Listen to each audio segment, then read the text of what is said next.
ಉತ್ತಮ ಸ್ತ್ರೀಯಾಗಲು 32 ಲಕ್ಷಣಗಳು. ಮನೆಯಲ್ಲಿ ಹೆಣ್ಣನ್ನು ಲಕ್ಷ್ಮಿ ಎಂದು ಹೇಳುತ್ತಾರೆ.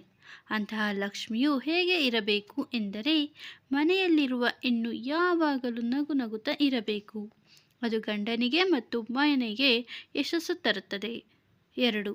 ಮನೆಯಲ್ಲಿರುವ ಹೆಣ್ಣು ಬ್ರಾಹ್ಮಿ ಮುಹೂರ್ತದಲ್ಲಿ ಎದ್ದು ಸ್ನಾನ ಮಾಡಿ ಮನೆಯನ್ನು ಸ್ವಚ್ಛಗೊಳಿಸಿ ಹೊಸ್ತಿಲು ಭಾಗಕ್ಕೆ ಅರಿಶಿಣ ಕುಂಕುಮ ಇಟ್ಟು ರಂಗೋಲಿ ಹಾಕಬೇಕು. 3. ಮನೆಯ ಬಾಗಿಲನ್ನು ಲಕ್ಷ್ಮಿ ಎಂದು ಕರೆಯಲಾಗುತ್ತದೆ. ಆದ್ದರಿಂದ ಮನೆಯ ಹೊಸ್ತಿಲು ಯಾವಾಗಲೂ ಶುಭ್ರವಾಗಿರಬೇಕು. 4. ಮನೆಯ ಅಂಗಳದಲ್ಲಿ ಪೂರ್ವಾಭಿಮುಖವಾಗಿ ತುಳಸಿ ಗಿಡ ಇರಬೇಕು. ಅದಕ್ಕೆ ಮನೆಯ ಹೆಣ್ಣು ಪ್ರತಿದಿನ ಪೂಜೆ ಮಾಡಬೇಕು.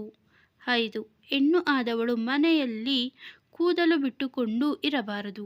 ಇದರಿಂದ ಮನೆಯ ಕೆಲಸಗಳಿಗೆ ವಿಘ್ನಗಳಾಗುತ್ತವೆ. 6. ಸಂಜೆಯ ಸಮಯದಲ್ಲಿ ಕೂದಲನ್ನು ಬಾಚಿಕೊಳ್ಳಬಾರದು. ಶುಕ್ರವಾರ ಮಂಗಳವಾರ ಮನೆಯಿಂದ ದಾನ ಮಾಡಬಾರದು. ಅದರಲ್ಲೂ ದುಡ್ಡು ಯಾರಿಗೂ ಕೊಡಬಾರದು. 7.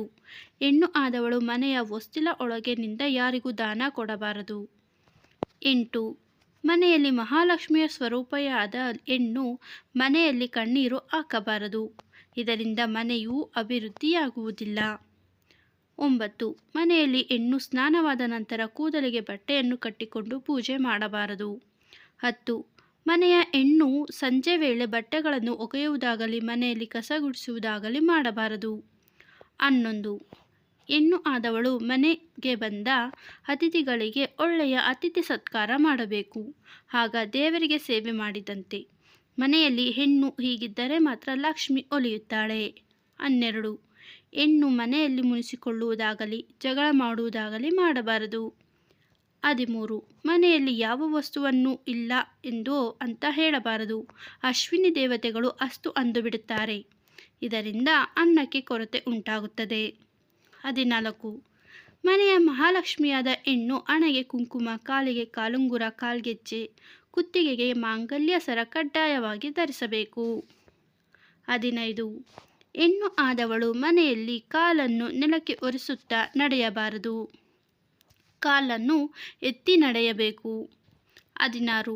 ಹೆಣ್ಣು ಆದವಳು ಮೈ ತುಂಬ ಬಟ್ಟೆ ಧರಿಸಬೇಕು. ಯಾವುದೇ ಕಾರಣಕ್ಕೂ ಒಕ್ಕಳ ಬಳ್ಳಿ ಇತರರಿಗೆ ಕಾಣಬಾರದು. 17. ಯಾವುದೇ ಕಾರಣಕ್ಕೂ ಮಹಿಳೆಯರ ಪಾದಗಳಲ್ಲಿ ಹೊಡೆದಿರಬಾರದು. 18.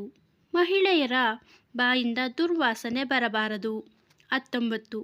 ಸ್ತ್ರೀ ಬಾಯಿಂದ ಯಾವುದೇ ಕಾರಣಕ್ಕೂ ಕೆಟ್ಟ ಮಾತುಗಳು ಬರಬಾರದು. 20. ಸ್ತ್ರೀಯು ಮನೆಯನ್ನು ಸ್ವಚ್ಛವಾಗಿಟ್ಟುಕೊಳ್ಳಬೇಕು. ಮನೆಯಲ್ಲಿ ಜೇಡರ ಬಳೆ ಧೂಳು ಕಟ್ಟಬಾರದು. ಇದರಿಂದ ನಕಾರಾತ್ಮಕ ಶಕ್ತಿ ಹೆಚ್ಚುತ್ತದೆ. 21. ಸ್ತ್ರೀಯರು ಪ್ರತಿನಿತ್ಯ ಕಾಲಿಗೆ ಅರಿಶಿಣ ಹಚ್ಚಬೇಕು. ಸ್ತ್ರೀಯರು ಪ್ರತಿನಿತ್ಯ ಗೋಧೂಳಿ ಸಮಯದಲ್ಲಿ ದೇವರ ಕೋಣೆ ಹಾಗೂ ಮನೆಯ ಮುಂದೆ ದೀಪ ಹಚ್ಚಬೇಕು. ಇದರಿಂದ ಲಕ್ಷ್ಮೀ ದೇವಿಯು ಸಂತುಷ್ಟಳಾಗುತ್ತಾಳೆ. 22. ಸ್ತ್ರೀಯರು ಪ್ರತಿನಿತ್ಯ ತಲೆಗೆ ಒಂದು ಹೂವನ್ನಾದರೂ ಇಟ್ಟುಕೊಳ್ಳಬೇಕು. 23. ಸ್ತ್ರೀಯರು ತನಗಿಂತ ದೊಡ್ಡವರಿಗೆ ಮತ್ತು ಚಿಕ್ಕವರಿಗೂ ಗೌರವವನ್ನು ಕೊಡಬೇಕು. 24. ಸ್ತ್ರೀಯರು ಸಂಸ್ಕೃತಿ ಮತ್ತು ಪರಂಪರೆಯನ್ನು ಮುಂದುವರಿಸಿಕೊಂಡು ಹೋಗಬೇಕು. 25.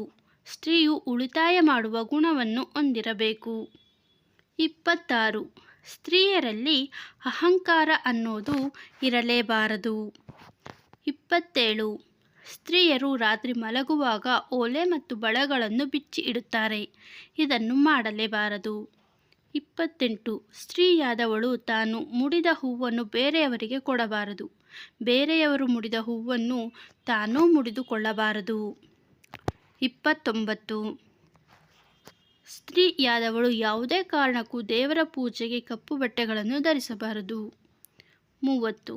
ಸ್ತ್ರೀಯಾದವಳು ರಾತ್ರಿ ಕೋಪಿಸಿಕೊಂಡು ಊಟ ಮಾಡದೆ ಮಲಗಬಾರದು. 31. ಸ್ತ್ರೀಯಾದವಳು ಕಾಲ ಮೇಲೆ ಕಾಲು ಹಾಕಿ ಕುಳಿತುಕೊಳ್ಳುವುದು, ಕಾಲು ಅಲುಗಾಡಿಸುವುದು ಮಾಡಲೇಬಾರದು. 32. ಸ್ತ್ರೀಯಾದವಳು ಯಾವುದೇ ಕಾರಣಕ್ಕೂ ಯಾವ ವಸ್ತುವನ್ನು ಎಡಗೈಯಿಂದ ಬೇರೆಯವರಿಗೆ ದಾನ ಕೊಡಬಾರದು. ಸ್ನೇಹಿತರೆ, ನನ್ನ ಈ ಮಾಹಿತಿ ನಿಮಗೆ ಇಷ್ಟವಾಗಿದ್ದರೆ ದಯವಿಟ್ಟು ಲೈಕ್ ಮಾಡಿ, ಶೇರ್ ಮಾಡಿ, ಸಬ್ಸ್ಕ್ರೈಬ್ ಮಾಡಿ. ಧನ್ಯವಾದಗಳು.